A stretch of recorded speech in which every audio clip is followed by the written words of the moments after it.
Well, good Wednesday evening, everybody. Just wanted to come on here and give you an updated forecast for the rest of tonight and going into your next 8 days as well. This is a current look at our live IMAX 12, and we still got some scattered showers and storms going on. We'll take a closer look into a few of these. We got some that are going in Claiborne and Jefferson County, out into Copiah as well, and a light one in Simpson. And here in the metro area, we got showers around us and storms, but nothing that's really impacted us just quite yet.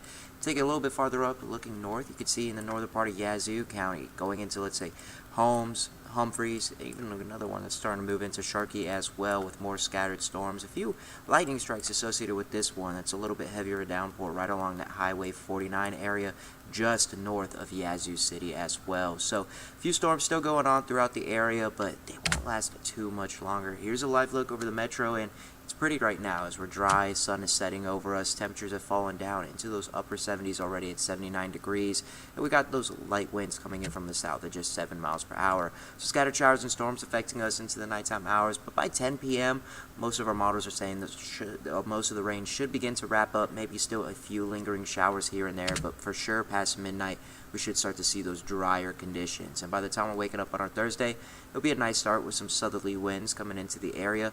Maybe it's a possibility of some patchy fog as well. This is our future cast for our fog, and let's say areas further out to our west along the Mississippi River for those counties, they could see some of the densest fog going on, quarter-mile to a half-mile visibility, and this will extend out into the central parts. The farther out to the east and southeast you are, you should have some better visibility as you're waking up tomorrow morning. So make sure just to keep that in mind as you hit the roadways early. All morning temperature is going to be starting off in those upper 60s as well, so fairly close to our average of this time of the year.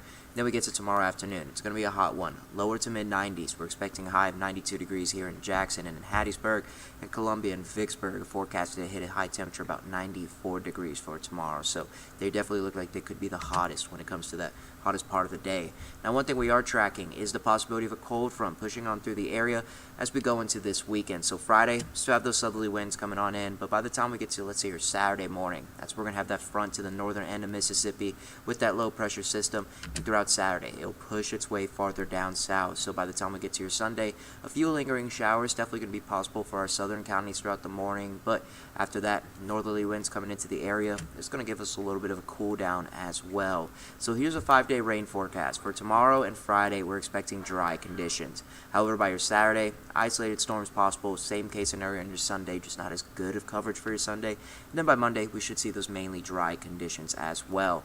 Here's a look at your 10-day temperature trend. We are going to see temperatures keep warming up for the end of this work week. So by our Friday, most of our highs in mid-90s, maybe even some of us into the upper 90s. But throughout that Saturday, we have that frontal system passing over us, so it'll still be warm in the afternoon, but in the overnight, and especially by your Sunday, that's where you're really going to start to see those effects and feel that relief. Dew points will drop, and will those high temperatures as well. And by our Monday, we're only having a forecasted high right around 84 degrees. So to begin next work week, it really is just going to feel a lot more comfortable as you're stepping out the door. Take a look at our tropics. We still got that one system we're keeping an eye on. It's in that southeastern part of the Atlantic. Medium chance of formation, just a 40% through the next 2 days, but a high chance through the next 7 with an 80% chance. So we're going to keep an eye on this system as we keep on progressing throughout the rest of this work week. And by the time, let's say, we get to the end of this weekend, going into next work week, we'll get a better idea. They do have most models pushing the system to the west, getting closer to those Leeward Islands, and then once we get closer to those, that's where we're going to start to get a better idea of where exactly this track could possibly go out. Now, if this storm does get to those, let's say, tropical storm limits, it's going to be the next name on the list, Gabrielle. So quickly recapping your 8-day forecast. For your Thursday and Friday, hot in the afternoon, lower to mid-90s, mostly sunny skies. Throughout this weekend, it's still going to be warm on our Saturday, but throughout that Saturday, we are going to have that cold front passing over us. We'll feel that relief by the time we get to your Sunday, and still, we're going to keep those lower rain chances sticking with us. 30% on your Saturday, 20% on your Sunday. We're just keeping it a very low 10% for your Monday. Maybe a few of our southern counties could just get a stray shower or two popping up, but by next week, we are going to see those sunny skies return, drier conditions, and just more comfortable all around. I hope everybody has a good rest